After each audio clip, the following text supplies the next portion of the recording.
Hello बच्चों, स्वागत है आपका मेरे YouTube चैनल पर। आज हम पढ़ने जा रहे हैं ऊर्जा के स्रोत के बारे में।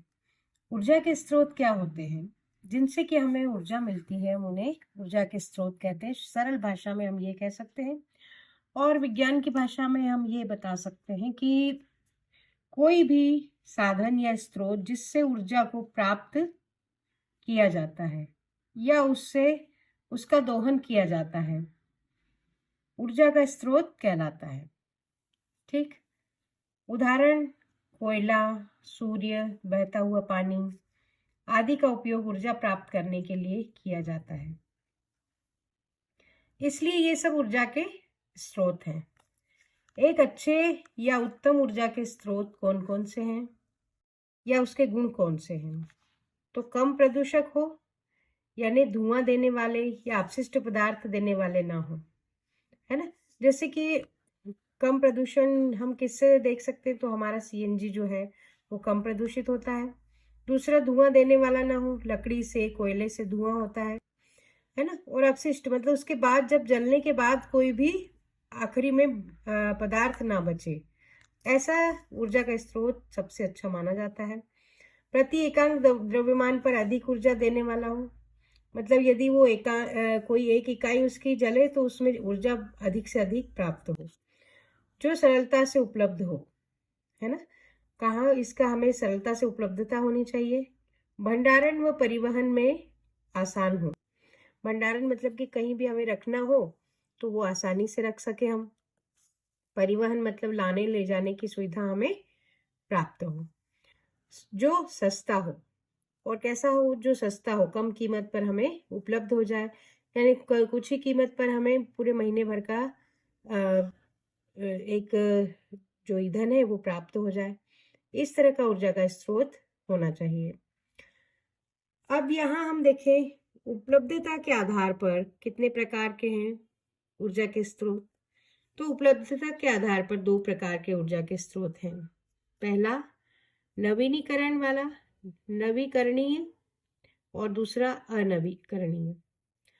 नवीकरणीय स्रोत कौन कौन से होंगे या कैसे होंगे?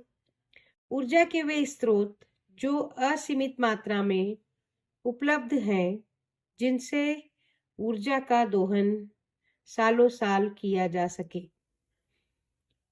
वे नवीकरण स्रोत कहलाते हैं। ठीक। अब इसके उदाहरण हम देखें, तो उदाहरण कौन कौन से हैं इसके? देखिए, इसका पहला उदाहरण हम देखें, हवा, जल, बायोमास, सौर ऊर्जा, महासागरीय ऊर्जा आदि। ये कैसे हैं? इनको हम बार बार उपयोग कर सकते हैं। ये हम कितनी भी बार सौर ऊर्जा का उपयोग करें, क्या खत्म हो रहा है? वो नहीं हो रहा है। तो ये नवीकरणीय है। अनवीकरणीय स्रोत, ऊर्जा के वे स्रोत जो सीमित मात्रा में उपलब्ध होते हैं, क्या कहलाते हैं? जिनका उपयोग लंबे समय तक नहीं किया जा सकता, वे अनवीकरणीय स्रोत कहलाते हैं। जैसे कोयला, पेट्रोल, प्राकृतिक गैस, केरोसिन, ये सारी कैसी चीजें हैं?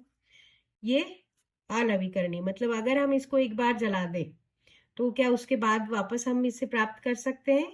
नहीं कर सकते। तो ये कैसे कहलाएंगे? अनवीकरणीय स्रोत कहलाएंगे। अब हम देखें ऊर्जा के नवीकरणीय और अनवीकरणीय स्रोतों में अंतर हम देखेंगे। अनवीकरणीय वे स्रोत जो समाप्त होने वाले हैं, जिनकी उत्पत्ति हजारों वर्ष के बाद होती है, वो कैसे हैं? अनवीकरणीय स्रोत कहलाते हैं। वे स्रोत जो प्रकृति से प्राप्त तथा प्रकृति निरंतर प्रदान कर रही है हमें, वो नवीकरणीय स्रोत कहलाते हैं। जैसे ये असीमित होते हैं, और ये स्रोत कैसे होते हैं? सीमित होते हैं, यानी सीमित मात्रा में उपलब्ध होते हैं। इनसे वायुमंडल में प्रदूषण होता है। नवीकरणीय ऊर्जा स्रोत से प्रदूषण नहीं होता। इन साधनों का उपयोग या प्रयोग एक ही बार किया जा सकता है, और इनका उपयोग हम कई बार कर सकते हैं। तो इनका जो देखिए हमने कैसे समझा इसे, आप इसे पूरा अगर आप परिभाषित भी करते हैं तो आप इन दोनों को अलग अलग भी लिख सकते हैं और इसमें इनके उदाहरण लिख दीजिए। नवीकरणीय में हवा, पानी, है ना, महासागरीय ऊर्जा आदि, ये सारी चीजें नवीकरणीय में आ जाएगी। अनवीकरणीय में आपका कोयला, पेट्रोल, डीजल, ये सारी चीजें आ जाएंगी। तो बच्चों ये था हमारा पूरा लेसन। मैंने एक ऊर्जा के स्रोत पर पूरा लेसन रेडी कर दिया था और ये कक्षा 8वीं में भी काम आने वाला है। कक्षा 8वीं से लेकर 10वीं तक के बच्चों के लिए, या और भी बड़ी क्लास में अगर ये लेसन है तो आप उसमें भी इसका यूज कर सकते हैं। तो थैंक यू फॉर वॉचिंग। मिलते हैं नेक्स्ट वीडियो में। वीडियो को लाइक, चैनल को सब्सक्राइब जरूर करें, जिससे हर आने वाली वीडियो आपको सबसे पहले मिल जाए। मिलते हैं नेक्स्ट वीडियो में।